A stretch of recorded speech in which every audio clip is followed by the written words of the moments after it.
Hello और नमस्कार। तो आज की इस वीडियो में हम बात करेंगे फैशन के बारे में। फैशन क्या है?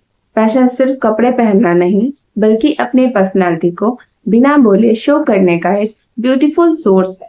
ये बदलते वक्त के साथ बदलता है और इसकी रियल वैल्यू आपके कॉन्फिडेंस को डेवलप करना है। आज हमारे लाइफस्टाइल में फैशन बहुत इंपॉर्टेंट रोल प्ले करता है। आइए इसके बारे में डिटेल में जानते हैं। जब ह्यूमंस अपने जीवन जीने का तरीका ढूंढ रहे थे और उन्हें लगा कि heat, cold, extreme rain, insects and animal से प्रोटेक्शन के लिए कुछ तो होना चाहिए जिससे वह अपने शरीर का बचाव कर पाए, तो उन्होंने कुछ तरीके ढूंढे, जैसे जानवरों के चमड़े, पेड़ पौधों की पत्तियां। लेकिन ये कोई परमानेंट सोल्यूशन नहीं था। तब फिर ह्यूमंस ने फैब्रिक की खोज की। वर्ल्ड में सबसे पहले लिनन फैब्रिक के क्लॉथ्स को पहनना स्टार्ट किया गया था। यह कपड़ा फ्लैक्स के पौधों के फाइबर्स से बनाया जाता था। साइंटिस्ट के थ्रू लिनन फैब्रिक के सबसे प्रिमिटिव होने के प्रूफ मिले हैं। जॉर्जिया की एक गुफा में अप्रॉक्स 36,000 ईयर्स ओल्ड फ्लैक्स के फैब्रिक मिले हैं, जो ह्यूमंस के थ्रू यूज किया गया सबसे पहला क्लॉथ माना जाता है। एंशियंट इजिप्ट और मेसोपोटामिया के लोगों ने भी सबसे पहले लिनन का प्रोडक्शन करना और क्लॉथ्स बनाना शुरू किया था। वर्ल्ड की सबसे ओल्ड ड्रेस इजिप्ट में मिली है। इसे तारखान ड्रेस बताया गया, जो लगभग 5000 साल से भी ज्यादा पुरानी है और यह लिनन फैब्रिक से ही बनी है। उसके बाद आया कॉटन फैब्रिक। कॉटन फैब्रिक का यूज सबसे पहले इंडिया की हड़प्पन सिविलाइजेशन में अप्रॉक्स 5000 to 7500 ईयर्स पहले हुई थी। अब वुल फैब्रिक। शिप के बालों से ऊन बुनने की शुरुआत लगभग 4000 से 6000 बिफोर क्राइस्ट के आसपास हुई थी। उसके बाद सिल्क। सिल्क फैब्रिक की खोज सबसे पहले चाइना में अप्रॉक्स 3000 बीसी यानी 5000 साल पहले हुई थी। अब जानते हैं कि फैशन की शुरुआत कब और कैसे हुई। जब ह्यूमंस पूरी तरीके से फैब्रिक के बारे में जान चुके थे, तब उन्होंने क्लॉथ्स को बुनना और फिर उसे डिजाइन करना शुरू किया।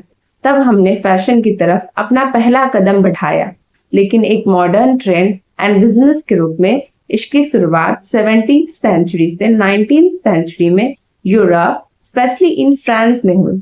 फैशन के बारे में लोगों की थिंकिंग टाइम के साथ चेंज होती गई। एंशियंट टाइम में इसे रेपिटेशन की तरह शो किया जाने लगा। एंशियंट इजिप्ट, रोम और मेसोपोटामिया में क्लॉथ्स केवल शरीर ढकने के लिए नहीं, बल्कि सोसाइटिक स्टेटस और रॉयल्टी को शो करने के लिए पहना जाने लगा। ये आपको थोड़ा शॉकिंग लग सकता है कि रोम में कुछ किंग्स जैसे जूलियस सीजर ने शाही बैंगनी कलर के क्लॉथ्स को पहनने को लेकर बहुत स्ट्रिक्ट रूल बनाए थे। उस टाइम नॉर्मल पब्लिक या रिच लोगों के लिए यह कलर पूरी तरीके से बैंड था। इसे सिर्फ किंग या उसके रिलेटिव्स ही पहन सकते थे। तो ये कलर ऑफ कोर्स उस किंग की यूनिक पर्सनैलिटी और रॉयल्टी को शो करता होगा। अब बात करते हैं फैशन की दुनिया के मोस्ट डिमांडिंग वर्क ट्रेंड की। फैशन ट्रेंड की शुरुआत 14th सेंचुरी से हुई थी। यूरोप के कल्चरल रीबर्थ टाइम के दौरान रिच और रॉयल लोग अपनी पावर और रॉयल्टी को शो करने के लिए स्पेशली टेलर से कपड़े सिलवाने लगे। अब बात करते हैं मॉडर्न फैशन के बारे में।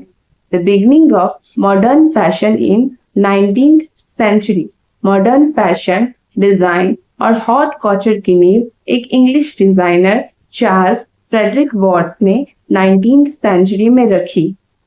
ही was the first designer of the world जिन्होंने अपने कपड़ों पर अपने ब्रांड का लेबल लगाया। तब वहां से हमने ब्रांडिंग स्टार्ट की। अब जानते हैं हमारे भारत में फैशन किस तरह इतना फेमस हो गया। इंडिया में फैशन की हिस्ट्री अप्रॉक्स 8000 ईयर्स ओल्ड है। हड़प्पन सिविलाइजेशन के टाइम पर कॉटन क्लॉथ्स की बुनाई, रंगाई और कढ़ाई की जाती थी। समय के साथ रीजनल कल्चर, राजा महाराजाओं के पहनावे के बाद में modern film and western culture के इफेक्ट ने इंडियन फैशन को आज के पीक पॉइंट तक पहुंचाया।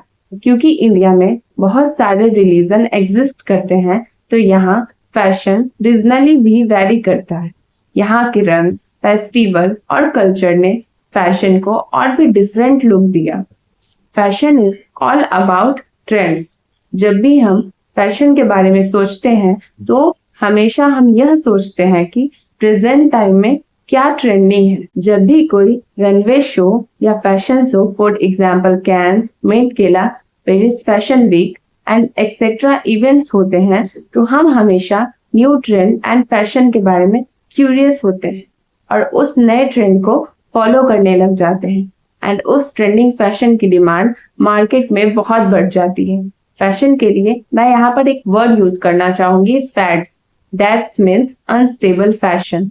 फैशन कभी भी स्टेबल नहीं रहता, यह हमेशा ही कभी 3 मंथ्स, 4 मंथ्स या तो फिर एक सर्टेन टाइम के बाद चेंज होती रहती है। ऐसे बहुत से फैक्टर्स हैं जिन्होंने हमारे फैशन सेंस को अफेक्ट किया है। For example western culture, television shows, movies, videos, music, present events and mainly our economic status. यहाँ पर इकोनॉमिक स्टेटस को मेन कहने का मतलब है कि जब हम फाइनेंशियल स्टेबल होते हैं तभी हम फैशन को अपग्रेड कर पाते हैं, अदरवाइज हम सिर्फ अपनी नीड्स को ही फुलफिल कर पाते हैं। जब भी हम किसी बड़े पर्दे या फिर छोटे पर्दे पर अपने फेवरेट कैरेक्टर को देखते हैं तो हम उस कैरेक्टर के फैशन को कॉपी करने लग जाते हैं। अब जानते हैं कि जब ब्रिटिशर्स इंडिया आए थे तब हमने अपने रियल लाइफस्टाइल को छोड़ उनका लाइफस्टाइल अपना लिया, उनकी तरह बोलचाल, खान पान और यहाँ तक कि अपना पहनावा तक बदल लिया और इस तरीके से इंडिया में भी वेस्टर्न कल्चर अपना लिया गया। और आज के जमाने में इंटरनेट एंड ग्लोबलाइजेशन की वजह से हमने ऑलमोस्ट अपने कल्चर को छोड़ वेस्टर्न कल्चर अपना लिया है।